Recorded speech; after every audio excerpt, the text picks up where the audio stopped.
Kami di DPR Komisi 7 khususnya akan juga berhadapan dengan angka-angka, di mana pemerintah menyatakan bahwa dengan volume yang ada saja, itu sampai bulan Oktober, itu akan bleeding kurang lebih 502 triliun. Nah, waktu itu lantas kita bedah sedemikian rupa, itu energi ya, ya ada listrik, ada gas, LPG, ada juga BBM yang terdiri dari solar dan pertalite.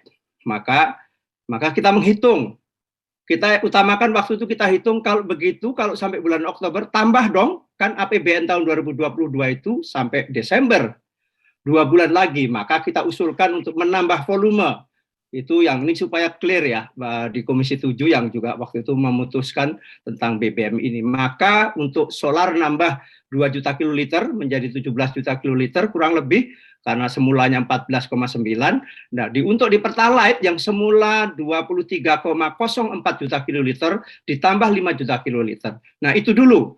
Volume itu dulu harus dicukupi karena ini jauh lebih penting. Lantas tahap kedua adalah menghitung selisih antara ICP yang ditetapkan di APBN tahun 2022 semula adalah $63 per barrel. Lantas dihitung terus-menerus karena memang fluktuatif.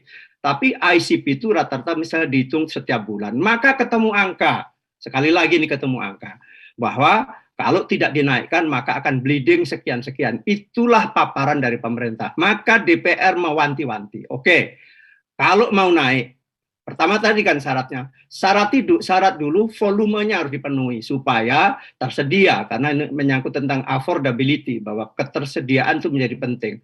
Kedua, soal harga. Kita lantas analisa sedemikian rupa soal harga ini harus hati-hati. Utamanya yang kita garis bawahi adalah kemampuan daya beli masyarakat.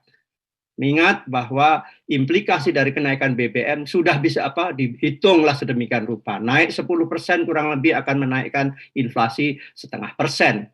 Nah, itulah yang kita hitung. Maka kita waktu juga mewanti-wanti, kalau toh naik ada sektor-sektor lain yang jangan naik. Kenapa? Karena justru disinilah penggerak pertumbuhan ekonomi, yakni di sektor mobilitas atau transportasi.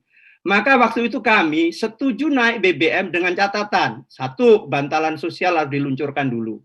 Kedua, untuk sektor tertentu atau jenis kendaraan tertentu tidak naik, yaitulah kendaraan roda 2, angkutan umum atau angkutan umum ya. Ketiga adalah bahkan kita tengarai bahwa kalau terjadi inflasi maka terjadilah kenaikan barang dan bisa terjadi permintaan barang tinggi menggunakan langka, maka kita upayakan agar logistik juga jangan naik. Sampai-sampai kita bicara truk roda 4 itu yang disebut truk kendaraan 3/4 diusahakan jangan naik, supaya apa? Bahwa keadaan inflasi tinggi yang paling penting adalah tersedianya bahan pokok. Nah, itu sampai kita berpikir begitu.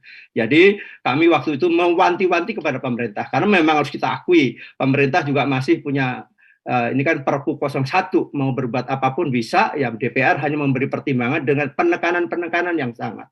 Waktu itu maka kita garis bawahi. Satu, kalau toh naik maksimal 30%. Nah, ketemu angka lah oleh pemerintah dari Pertalite 7.650 menjadi 10.000, solar menjadi 6.800. Akan tetapi untuk motor kami waktu itu berkukuh agar tidak naik. Motor jadi gampang mengidentifikasi apa. Kami tanya kepada Pertamina misalnya sebagai BUMN yang ditugaskan. Kalau dengan pendekatan begini, oh bisa Pak, bisa. Motor tidak naik, angkutan umum tidak naik, plat merah itu tidak naik, ojol kayak begini ini online begini tidak naik, karena justru pertumbuhan ekonomi, lihat.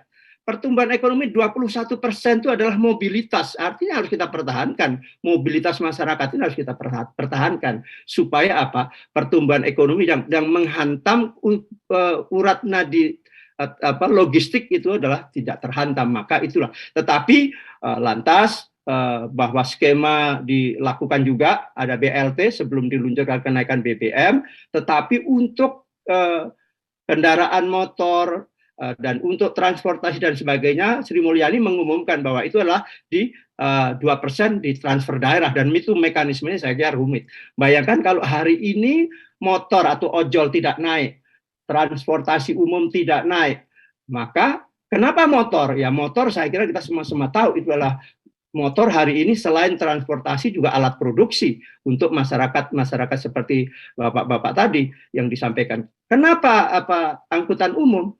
Angkutan umum ya agar masyarakat tidak mendapat beban dari sisi transportasi, ya masyarakat miskin utamanya. Ketiga, kenapa kendaraan logistik truk 3/4? Karena sekali lagi itulah yang movable. Di saat krisis begini, utamanya harus diutamakan adalah ketersediaan bahan pokok. Tidak boleh tidak ada. Itu harus ada beras, ada minyak, ada sayur mayur dan sebagainya. Itu harus ada. Itu dulu yang harus. Dan itu digerakkan oleh truk-truk semacam ini. Jadi sebetulnya kenaikan ini harus secara gradual memperhatikan beberapa faktor, yakni tentang kemampuan masyarakat, kemampuan daya beli masyarakat. Betul ada kemampuan APBN dan juga hal-hal lain menyangkut misalnya apa? Bahwa dari berbagai analisa laporan lagi-lagi ya bahwa memang case by case memang bisa saja dibantah. LPM UI menyatakan bahwa lebih dari 70% ini dinikmati orang yang lebih mampu sebetulnya. Demikian juga Susenas Data dan sebagainya. Oke lah, itu sebuah yang bisa saja dibantah. Tetapi faktanya adalah kita justru ingin mengalihkan BLT atau apapun bentuknya, itulah yang benar daripada subsidi barang. Tetapi kan sudah terlanjur, yang disubsidi adalah BBM-nya. Yang benar itu adalah disubsidi adalah warganya atau keluarganya atau orang, tidak kepada barang. Dan ini memang sudah cacat secara teori, dan itu sudah berbagai analisa, berbagai studi telah menyatakan. Nah, tetapi hari ini kan sudah kadung, maka ya subsidinya dikurangi. Pengurangan subsidi itu adalah dialihkan ke BLT langsung.